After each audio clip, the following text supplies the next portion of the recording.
반갑습니다. 백중 입제하는 날입니다. 다행히 장마 기간인데 비가 안 와서 천만 다행입니다. 오늘부터 해서 49일간 우리가 백중기도를 합니다. 백중기도는 뭐 잘 아시다시피 인연 있는 영가님들의 극락왕생을 발언하는 기도입니다. 그래서 여러분들이 백중기도 기간 중에는 가능하면은 좀 음식이라든가 이런 것들도 좀 가리시고, 왜냐하면은 여러분 개인을 위해서 기도하는 게 아니고 인연 있는 영가분들이 좋은 몸을 받아서 좋은 삶을 살 수 있기를 바라는 마음으로 내 기도 공덕을 그분들한테 돌리는 거니까 내가 몸과 마음이 청정해야 기도 공덕이 잘 가지 않겠습니까? 그러니까 여러분들이 49일 동안은 이렇게 먹는 거, 입는 거, 보는 거 이런 것들 가능하면은 좀 가려서 청정하게 그렇게 사시면서 기도를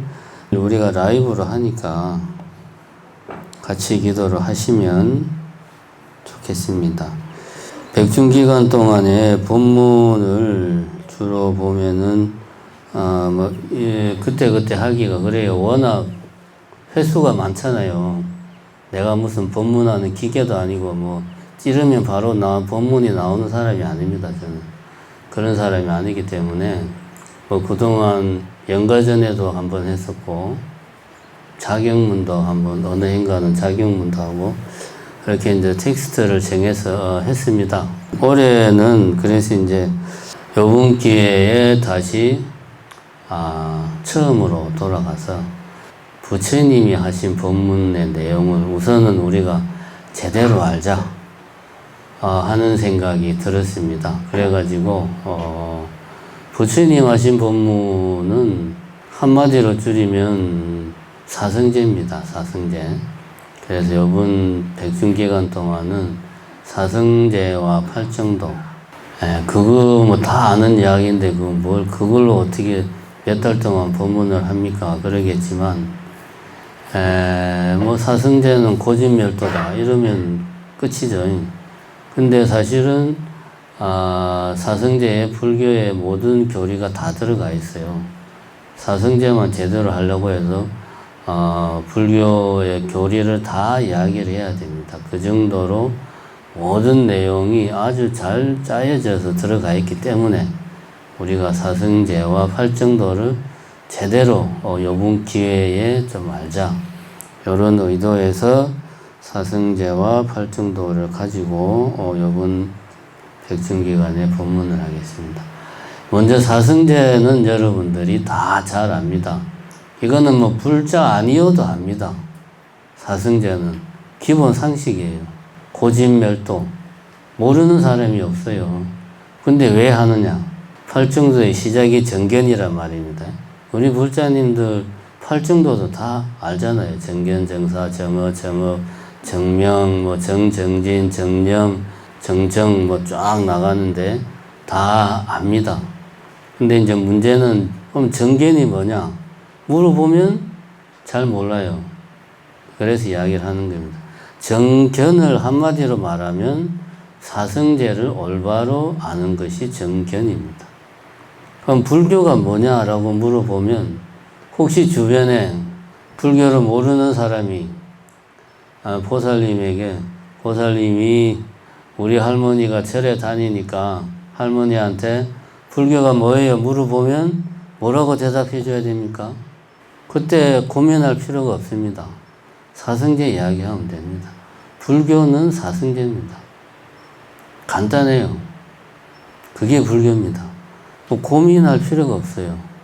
사성제가 불교입니다.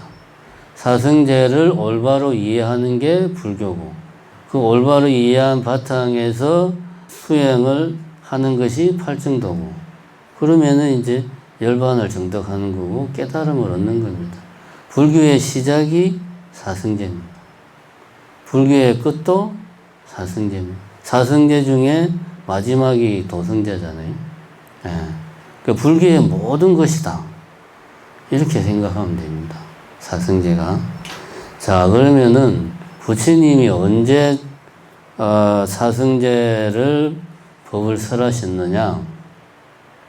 우리가 이제 대승경전은 부처님이 직접 설하신 말씀이 아니죠. 사후에. 사실은 누가 썼는지도 모릅니다. 대승경전은.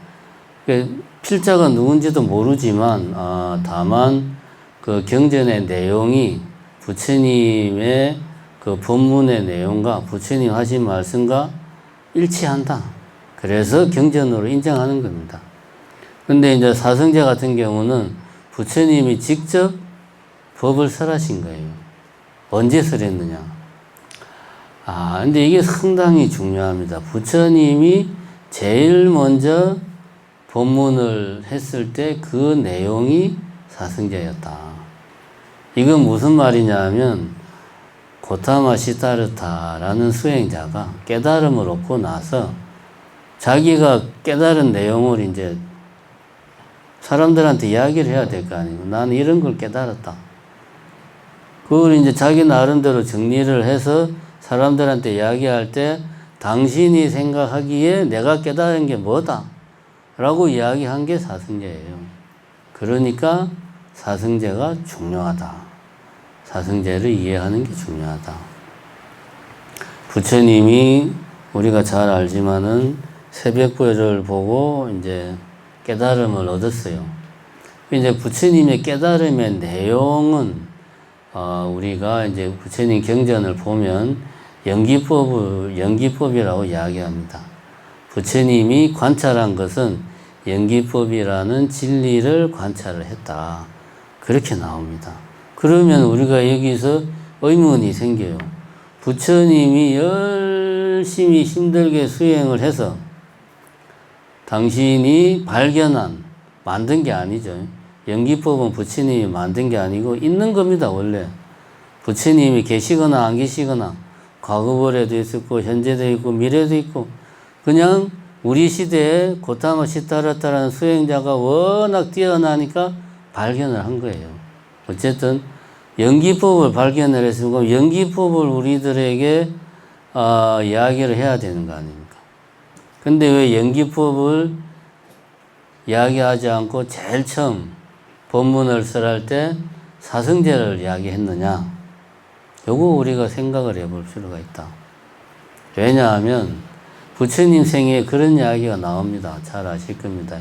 부처님이 깨달음을 얻은 후에 당신이 얻은 이 발견한 깨달음의 내용이 너무 심오하고 너무 어려워가지고 일반 중생들은 이거는 알 수가 없다. 그러니 나는 깨달았으니 열반에 들어야 되겠다. 굳이 더 이 육신을 가지고 살 필요가 없다. 이 몸으로 수행을 해서 깨달았으니 이제 나는 열반에 들어. 쉽게 말해서 이제 나 이제 죽을란다. 그러면 살 필요가 없다. 그러려고 했는데 누가 말립니까? 천신들이 와가지고 천신들이 와서 아닙니다. 그래도 부처님께서 법을 설하시면 알아듣는 사람이 대중에 있을 것입니다. 그래서 연꽃의 비유를 막 들잖아요. 진흙 속에서도 보면은 연꽃이 이렇게 간혹 아름다운 연꽃이 피지 않습니까? 그 말을 듣고 부처님이 생각을 바꿔서 그러면 내가 지금부터 내가 이제 법을 펴겠다. 이런 이야기가 나옵니다. 그러면 실제로 하늘의 천신이 찾아와가지고 그러면 안 되고 그 좋은 걸 당신이 알았으니까 좀 같이 좀 나누고 살자 이렇게 한 게 아니고 뭡니까? 깨닫고 난 뒤에 자기 내적인 갈등을 그렇게 표현한 거죠. 내적 갈등을 신화적으로 표현한 거죠. 신화적으로. 깨닫고 보니까 깨달은 내용이 너무 어려워. 그래서 사람들에게 말해봐야 모를 것 같아. 그래서 그냥 내 혼자 알고 이 법렬의 기품을 즐기고 말아야 되겠다 하는 생각이 들었는데 또 가만 생각해 보니까 그래도 이 소중한 진리를 혼자만 알기에는 아깝다. 이런 갈등을 한 거죠. 그래서 그 다음에 부처님이 깨달음을 얻고 나서 바로 법을 설하신 게 아닙니다. 경전을 보면 7주 동안 자리를 바꿔가면서 법열의 기쁨을 누렸다. 그런 이야기가 나옵니다. 당신의 깨달은 내용을 이제 쭉 보면서 그 깨달음의 기쁨을 이제 누렸다. 그런 이야기가 나옵니다. 근데 그 7주 동안 어떻게 보면 한편으로는 깨달음의 기쁨을 누리기도 했겠지만 다른 한편으로는 당신이 깨달은 연기법을 요거를 내가 어떻게 이야기하면 사람들이 알아들을까? 그 고민을 7주 동안 했을 것이다. 그래서 7주 동안 고민해서 나온 게 사성제다. 그 이야기는 뭐냐?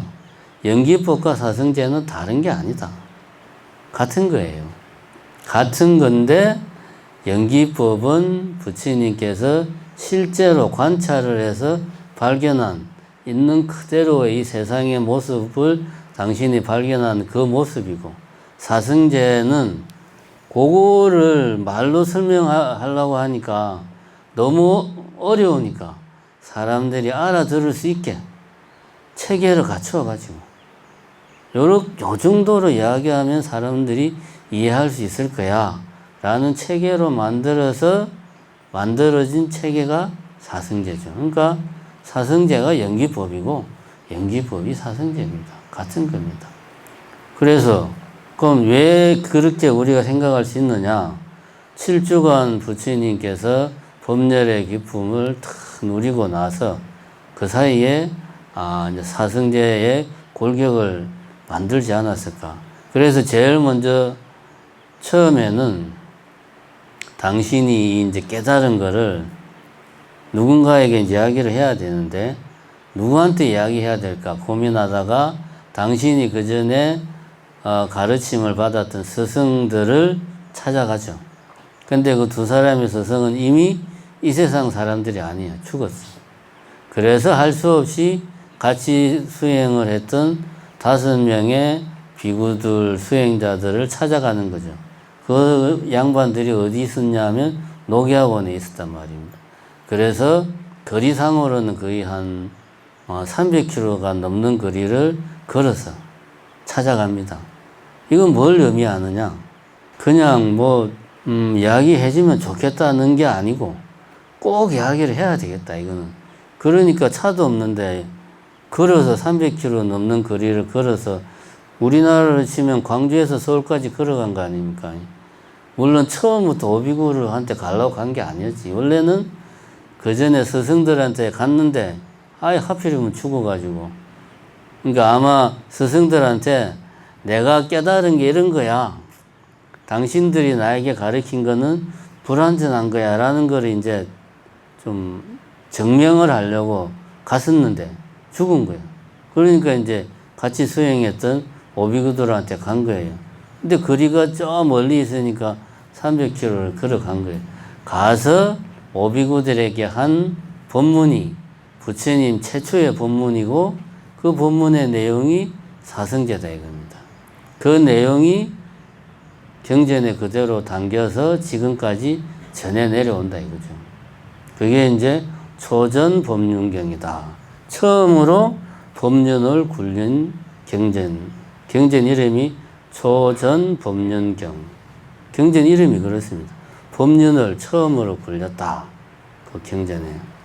그걸 보면은 부처님이 아마도 사성제는 다른 사람들이 당신이 발견한 내용을 이해할 수 있도록 체계를 만들어서 설명하기 위해서 만든 게 사성제가 아니냐. 이렇게 우리가 생각을 할 수 있습니다. 그래서 사성제는 체계가 탁 짜여져 있어요. 사성제는 첫 번째가 고성제입니다. 우리는 그냥 습관적으로 고진멸도 이야기하는데 첫 번째가 고성제. 성제라는 말은 성스러운 진리다. 그런 말입니다. 진리예요, 이거는. 이거는 내가 있거나 없거나 세상이 바뀌거나 안 바뀌거나 변함없이 존재하는 거다. 진리라고 하는 것은. 고성제, 괴로움의 성스러운 진리. 뭐가 괴로움이냐? 이 세상은 다 괴로움이다. 일체는 괴로움이다. 라고 부처님이 제일 먼저 이야기를 하고, 그 다음에 두 번째는 집성제죠. 정확하게 말하면 고집성제입니다. 고집성제. 무슨 말이냐? 괴로움이 일어나는 성스러운 진리. 괴로움이 일어나는 것에 대한 성스러운 진리. 괴로움의 원인이 뭐냐 하는 것에 대한 이야기가 두 번째 나오고, 세 번째는 멸성제. 정확하게 말하면 고멸성제. 괴로움을 멸하는 것에 대한 성스러운 진리. 이게 멸성제. 네 번째는 도성제지. 정확하게 말하면 고멸도성제. 우리나라 말로 풀면 괴로움의 소멸로 이끄는 길에 성스러운 진리. 괴로움의 소멸, 고멸. 괴로움의 소멸로 이끄는 도, 성스러운 진리. 고멸도 성제. 이 네 가지를 부처님이 이야기를 합니다. 사성제를 한마디로 한 문장으로 이야기하면 이렇게 말을 할 수 있습니다. 이 세계는 괴로움이며 괴로움의 원인은 가래에 있기 때문에 괴로움을 소멸하려면 팔정도를 실천해야 한다. 이게 사성제입니다. 내용은 아주 간단하다. 사성제에서 우리가 알아야 될 것 첫 번째는, 사성제는 결국 이 괴로울 고자, 고통, 고를 이야기하고 있어. 다른 거는 이야기하는 게 없어요. 뭐 이 우주가 어떻게 생겨났는가, 이 세계의 모든 존재 물질들은 몇 가지로 구성되어 있는가, 뭐 영혼이 있나 없나, 이런 이야기는 전혀 없습니다. 고가 왜 이 세계는 고다 선언을 하고, 왜 그런가 이유를 이야기하고, 이거를 없애려면 어떻게 해야 되나 방법을 이야기하고, 고에 대해서만 이야기해요. 그러니까 이 이야기는 뭐냐 하면, 나는 지금부터 고에 대해서만 이야기하겠다. 다른 거는 내 관심이 아니야. 아까 말한 우주가 어떻게 생겼나, 이 세계를 구성하는 원소는 몇 개냐, 영혼이 있냐 없냐, 이런 것들은 중요한 게 아니야. 이런 것들은 다 잘못된 생각이야. 희론이라고 하지, 희론. 웃기는 이야기야. 잘못된 생각이야. 모든 이 일체는 다 고다 하는 것을 부처님이 이야기를 하셨다. 첫 번째 우리가 사성제를 보면서 알아야 될 것은 요겁니다. 부처님이 이야기하신 것은 고다. 보통 사람들이 불교가 뭐냐, 불교에 관심을 가질 때 깨달음을 이야기하고, 어떻게 하면 깨달음을 얻을 수 있을까? 깨달음이 뭐지? 깨달음이라고 하는 것은 지금과는 다른 다른 어떤 거 무엇인가? 하여튼 이런 깨달음, 열반, 해탈에 대한 이야기는 안 해요. 고에 대해서 이야기해요. 이것이 무엇을 의미하는지를 잘 생각을 해볼 필요가 있습니다. 이게 이제 첫 번째, 일체는 고다라는데 사실은 열반을 전면에 내세우지 않는 이유가 있습니다. 굳이 따지면은 열반은 고진멸, 멸성제가 이제 열반에 해당하는데 세 번째 나오잖아요. 우리가 중요한 거는 첫 번째 나오거나 아니면 마지막에 나오거나, 세 번째는 어중간하잖아요. 그지? 그리고 멸성제는 내용이 없어요. 실제로 부처님이 이야기하신 걸 보면, 멸성제, 비구들이여 이것이 괴로움의 소멸의 성스러운 진리이다. 고멸성제. 그것은 바로 가래가 남김없이 떠나 소멸함, 버림, 포기, 해탈, 집착 없습니다. 가래가 남김없이 떠난 것이 멸성제다. 그냥 이게 답니다. 멸성제. 다른 이야기가 없어요. 그러니까 첫 번째 고성제 안에 왜 부처님이 열반을 강조하지 않았는가에 대한 이유가 같이 들어 있습니다. 일체가 괴로움이다 라고 하는 이야기는 우리가 흔히 알고 있는 사성제, 고성제는 그거죠. 사고, 팔고. 사고가 뭡니까? 제가 이거 여러 번 본문할 때 했는데, 사고는 교통사고가 아니고 뭐죠? 네 가지 고통. 생, 노, 병, 사. 이게 이제 사고. 여기에다 플러스 또 네 개.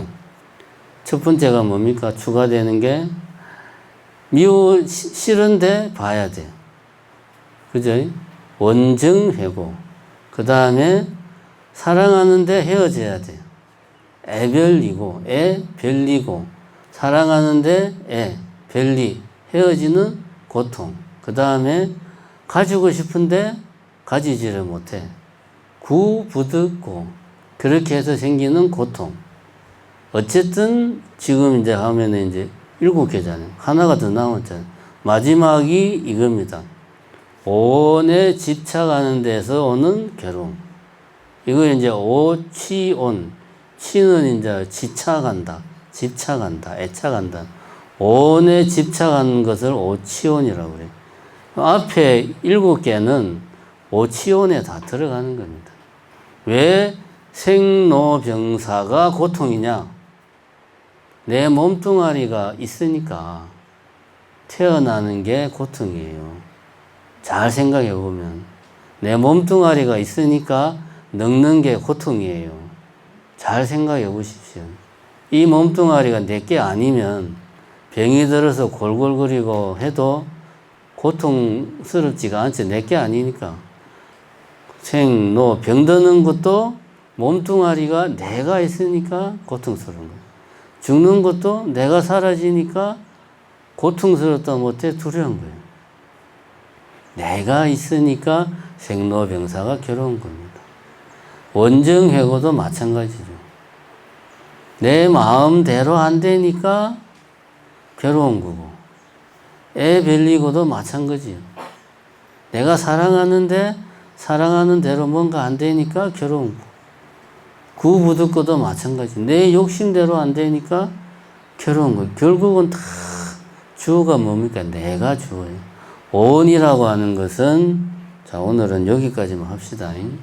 오온은 두 가지로 우리가 이해를 해야 됩니다. 자, 불교에 처음 입문하시는 분들이 제일 먼저 딱 불교 교리를 포기하는 지점이 요 지점이죠. 오온.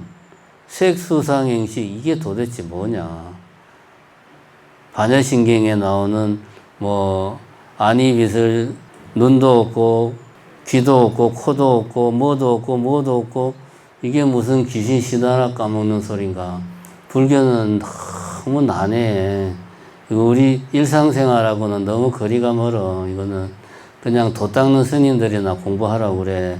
나는 그냥 기도나 열심히 할래. 그러고 사람들이 포기하는 지점이 요 지점이에요. 온, 6처, 12개, 12처, 18개 나오면은 그때부터 머리가 아픕니다. 자, 오온이라는 이야기를 부처님이 언제 했느냐. 잘 생각을 해보면, 자, 제가 첫 번째 사성제에서 고라고 하는 게 뭐냐. 사성제는 고만 이야기하잖아요. 고는 오온에 대한 집착에서 오는 괴로움. 그것이 고다. 라고 이야기를 하고 있습니다. 요 말을 굳이 현대적으로 풀이하면 그냥 근원적인 어떤 존재에 대한, 나라는 존재든 남이든 하여튼 존재에 대한 뭔가 근원적인 불만족, 요걸 우리는 괴로움이라고 그래요. 오온에 대한 집착에서 오는 괴로움, 이게 고다. 이렇게 불교에서는 이야기합니다. 여기에서 무상, 변화한 데서 오는 괴로움도 나오는 거예요. 재행무상도 여기에서 나오는 거고, 재본무화도 여기에서 나오는 거고, 일체계고도 여기에서 나오는 거예요. 오온이라고 하는 것은 부처님이 제일 먼저 오비구들에게 사성제에 대해서 법문을 하신 거예요. 했는데 이 양반들이 하자마자 딱 알아들었느냐? 그럴 리가 없죠. 부처님 같이 총명한 분도 정말 목숨 걸고 수행을 해서 발견한 진리인데 어떻게 몇 마디 말로 그거를 이해합니까? 못 알아들으니까 두 번째 한 법문이 뭐냐? 오온에 대한 법문을 했어요. 부처님 그 오비구들에게 이거는 내가 지어낸 말이 아니고 경전에 실제로 그렇게 했습니다. 경 이름이 무슨 경인데 하여튼. 그래서 부처님 당시에 애초에 오온은 우리가 그냥 상식적으로 생각하는 이 몸은 내가 아니다. 내가 느끼는 이 느낌은 내가 아니다. 나의 의지, 이런 생각, 밥을 먹어야 되겠다. 이렇게 생각하는 이 생각은 내가 아니다. 이렇게 하니까 지금은 이렇게 이 몸뚱아리, 이러한 내 안의 느낌, 뭐 좋다, 싫다, 뭐 지나가는 저 여자가 참 이쁘구나 하는 느낌, 그 다음에 배가 고프다, 밥을 먹어야 되겠다는 생각, 이런 것들이 임시로 모여있는 걸 내다 라고 우리는 생각하는데 사실은 그런 것들을 내라고 할 만한 게 없더라. 내라고 하는 걸 자세히 봐봐라. 그러면은 대략 한 5가지 정도로 나눌 수가 있어. 첫 번째는 네 몸뚱아리, 두 번째는 네 느낌, 춥다, 덥다, 뭐 무섭다 이런 느낌, 세 번째는 뭔가를 봤을 때 거기에 대한 어떤 상, 카메라가 생긴 모양 이런 거를 내가 보고 저 카메라에 대해서 내 마음속에 생기는 이미지, 네 번째는 거기에 대해서 저 카메라가 참 좋네, 나도 저런 카메라 하나 있었으면 좋겠다 라고 하는 생각, 뭐 이런 것들을 합쳐서 내라고 생각하는데 이런 거 각각을 나눠서 보니까 5가지 정도로 나눠지더라. 원래 처음에 오는 이렇게 출발을 했어요. 내라고, 무아를 설명하기 위해서 네가 내라고 생각하는 거를 촥 분석을 해봤는데 막 분석에 들어가 보니까 이리 찍고 저리 찍고 탁 찢어 밝혀보니까 내가 없네. 그건 네가 없잖아. 근데 왜 너는 괴로워하니? 괴로워할 필요가 없단다. 요 이야기를 하기 위해서 처음에 오온을 이야기했어요. 근데 이것이 이제 불교가 발전을 하면서 후대에 전해지면서 유식이라든가 이런 쪽으로 가면은 이제 이게 바뀝니다. 더 확장이 돼요. 그냥 나를 구성하는 것 뿐만 아니고 이 세계 전체를 오온으로 설명하는 거예요.